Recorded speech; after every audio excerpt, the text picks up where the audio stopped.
Bois Calais, c'est le nom que s'est donné cette milice d'autodéfense qui gagne du terrain dans la capitale haïtienne.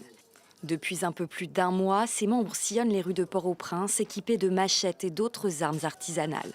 Ils disent vouloir protéger les habitants des gangs, là où les autorités et l'aide internationale échouent à le faire.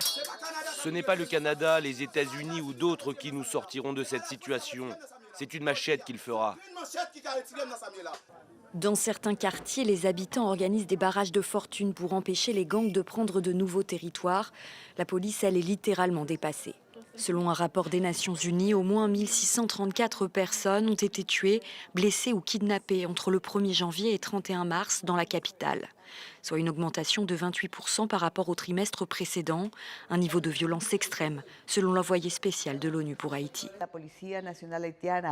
Malgré les efforts et la coopération en matière d'équipement, de formation et d'apport de la communauté internationale, la police haïtienne n'est pas en mesure pour l'instant de défendre sa population. Cela explique pourquoi les gens se défendent eux-mêmes. Depuis, le Centre d'analyse et de recherche sur les droits de l'homme en Haïti constate que les meurtres et les enlèvements ont baissé. Beaucoup d'observateurs mettent à présent en garde contre le risque d'une aggravation de la violence du côté des gangs et rejettent la faute sur un pouvoir incompétent et laxiste. Le phénomène Bois Calais est une sorte de justice expéditive. Je me donne justice. OK? Maintenant, pourquoi le peuple décide d'agir ainsi? Pourquoi?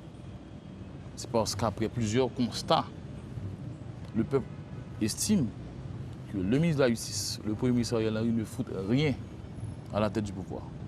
Une justice expéditive qui pourrait entraîner la mort de plusieurs innocents et enfoncer un peu plus le pays dans une spirale de violence incontrôlable.